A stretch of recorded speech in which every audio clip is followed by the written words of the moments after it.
My name is Catherine Harrison. I'm 25 years old, and for the past several years, I've poured my heart and soul into our family's small children's daycare.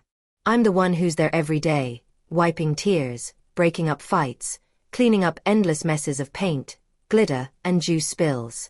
I stay late, come in early, and never complain. Because I genuinely love the kids, and I always believe that if you give everything to something you care about, it'll pay off one day. At least, that's what I kept telling myself.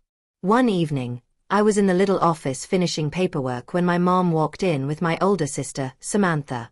I didn't think much of it until Samantha's phone lit up with a loud notification. A massive payment alert flashed on the screen, the kind you dream about.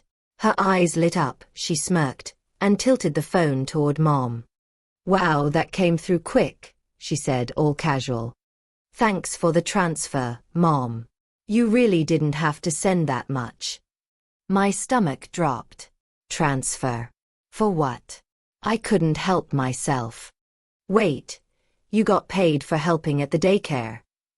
Mom didn't even pause. She just waved her hand at me like I was being silly. "Of course I paid Samantha. She did a professional project. Your family, you help for free." Samantha leaned back with that smug little smile while the notification glowed on her screen like a neon sign. In that moment, something inside me just broke. All the late nights, the unpaid overtime, every time I told myself, they'll appreciate me eventually. It all felt like one big cruel joke. I swallowed the lump in my throat, grabbed my things, and walked out without a word. But a few days later, everything changed in a way they never expected. Have you ever been told your love and loyalty mean you should work for free, while someone else in the exact same family gets paid right in front of you? Stick with me until the end, because I turned their own words back on them in a way they never saw coming. The next day, I showed up like normal, but inside I was different. A switch had flipped. I couldn't unhear Mom's voice. "Your family, you help for free." I'd always thought we were all in this together. I designed the curriculum, decorated the rooms, organized special events, even came in on weekends. I thought we were building something as a team. But now I knew the truth. There were two sets of rules. Around lunchtime, Samantha finally strolled in. Heels clicking, perfect hair, blazer on like she was heading to a corporate meeting. "Rough morning?" she asked with that half smirk, watching me scrub paint off a table. "Busy," I said flatly. "Art day with the kids. How about you?" "Good night." She shrugged. "Pretty great, actually. Mom finally paid me for that branding project. About time someone recognized real professional work around here." I set the rag down. "So she paid you for that?" "Obviously," Samantha said, eyes gleaming. "You can't expect high-level work to be free. That's just bad business. Real work." Those words hit hard. "What about my work?" I asked. "The lesson plans I create? The parent meetings I cover when you bail? The chaos I clean up after you cancel last minute? Is that not real?" She laughed lightly. "You love this stuff. You're great with kids. You'd be doing it anyway. I bring in new families, sponsors, growth. I'm the strategy. You're maintenance." Then I asked the question that had been burning me up. "Did you use my ideas for that project? The sensory corners, the parent newsletter, the social media posts with the kids' art, those were mine." She rolled her eyes. "You tossed out random thoughts. I turned them into something marketable. That's the difference between a hobby and actual strategy." Hobby. That word cut deep. I told her quietly, "I'm not your free idea machine. And I'm done being Mom's unpaid assistant." She leaned in and whispered, "Then stop acting replaceable." Replaceable. That one word lit a fire in me. As she walked away, still glowing from her payday, a cold, clear plan started forming. If they thought my work had no value, it was time to find out exactly how much value I'd been giving them, for free. Have you ever had that moment when you realize the people closest to you don't see you as an equal, just as convenient, unpaid help? Would you let it go? Or start looking for proof? That night, old memories flooded back. Times I'd done the heavy lifting on projects only for Samantha to take credit. Summers the first spent improving the daycare, only for Mom to praise Samantha's vision. It wasn't just about money, it was about being erased. The next evening, I went home early instead of staying late to clean. Mom was at the dining table with folders and spreadsheets. My heart raced, but I sat down anyway. "Mom, we need to talk about what you said." She sighed. "If this is about Samantha getting paid, let it go. She did specialized work that brought in new clients. And what I do every single day isn't specialized." I asked. "I'm the reason parents trust us. I'm the one who stays when staff quit. I've given years of full-time work because you said we were building a legacy together." "We are a family business," she snapped. "Family helps. Samantha has expenses, a different life. You should be grateful for the opportunity." Grateful. That word again. Grateful for being invisible on payroll? I said. For watching my ideas become Samantha's paid projects? For hearing you say I should work for free because I'm family, while she's not held to the same rule? Mom looked away. "Life isn't always fair, Catherine. We all have roles. Samantha's the face. You're the heart. Not everything is about money." "Funny," I said bitterly. "Because the money only ever flows one way." She brushed me off. "If you don't like it, no one's forcing you to stay." That hurt worse than anything, twisting my loyalty into consent. I left feeling hollow, but determined. Have you ever realized the people you love most have been quietly profiting off your silence while calling it family duty? At what point does helping become being used? I ended up at the park near my apartment, just needing to think. That's when my friend James found me. We've known each other since college. He's the kind of friend who sees right through you. I told him everything. When I finished, he shook his head. "Kath, this isn't just favoritism. This is exploitation.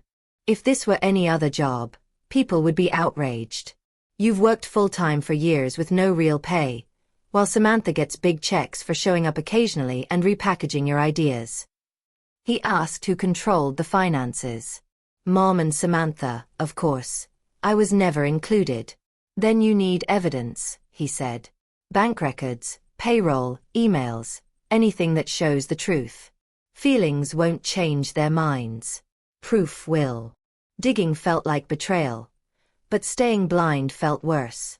So I decided I was going to look. Have you ever been more afraid of staying in the dark than facing an ugly truth? Would you risk everything to see where the money and the respect really went? 2 days later, I got to the daycare early, before anyone else. The office was quiet. I knew where the spare key was and the computer password Mom once said out loud, thinking I wasn't paying attention. I logged in. First, payroll. My name listed as volunteer coordinator. No salary, no benefits. Then Samantha's records, consulting fees, branding bonuses, performance incentives, tens of thousands over the years. I started downloading everything: statements, transfers, contracts, sending copies to my personal email, taking photos. Then I heard a voice. "Catherine." I nearly jumped out of my skin. It was Marta, a former staff member, dropping off paperwork. She saw the screen and understood immediately. "You finally saw it," she said quietly. She told me she'd suspected something was off for years. Then she pulled out her phone. I recorded a few meetings, for protection. She played them. My mom's voice. "Catherine loves the kids.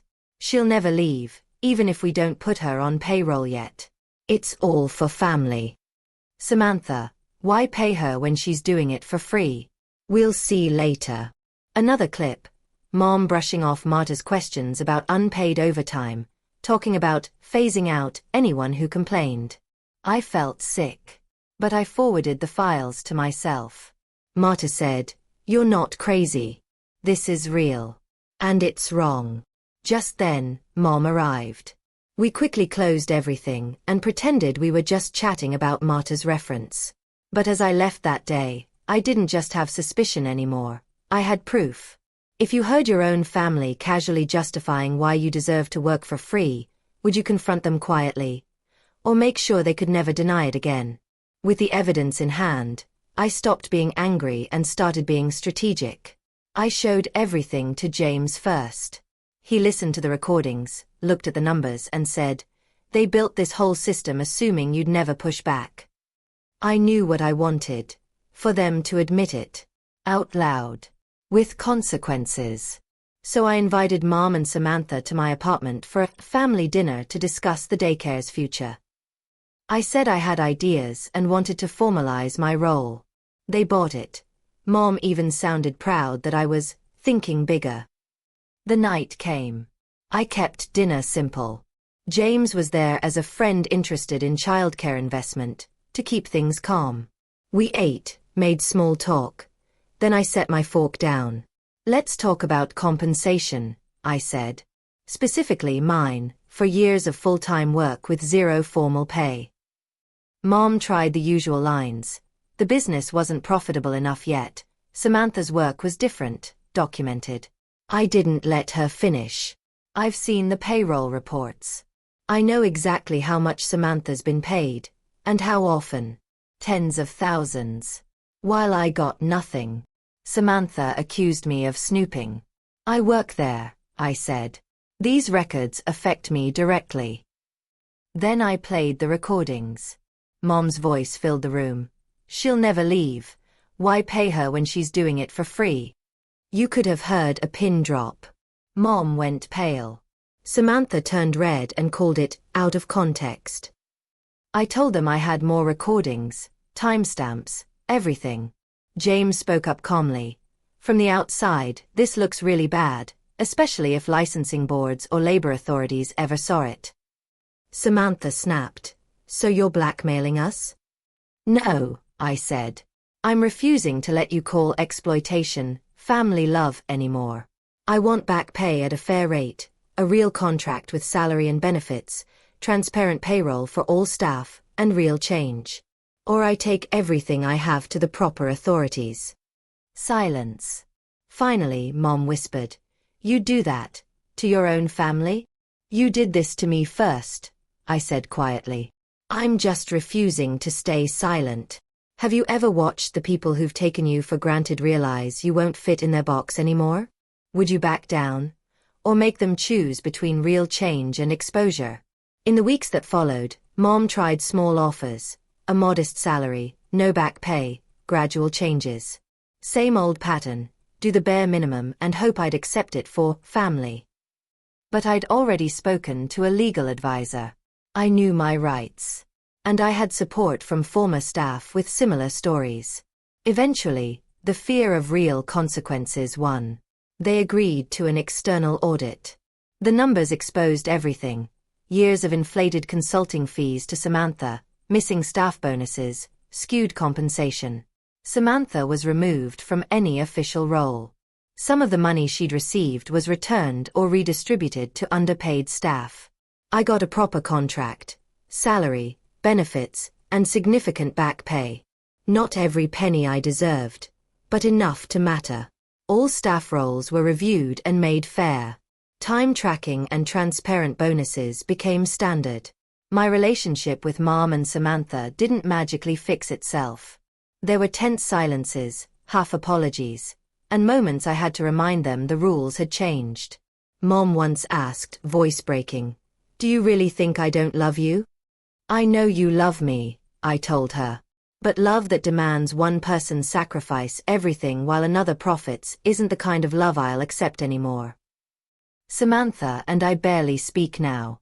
She blames me for ruining everything. I remind her I gave them a chance to fix it privately. They chose denial. I chose my worth. Some nights I still wonder if I went too far, if I broke my family beyond repair.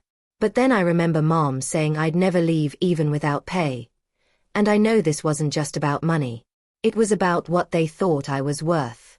Now, when new staff thank me for making the workplace fairer, or when I see my name on an actual paycheck, I feel something stronger than victory. I feel free. And I know one thing for certain, no one will ever again get away with telling me, "You're family, so you work for free." If your own family expected you to give everything while paying someone else for the same work, would you stay quiet to keep the peace? Or would you fight for the truth, even if it changed everything forever? Let me know in the comments. And if this story hit home, don't forget to like, subscribe, and hit the bell, because I've got more real stories coming.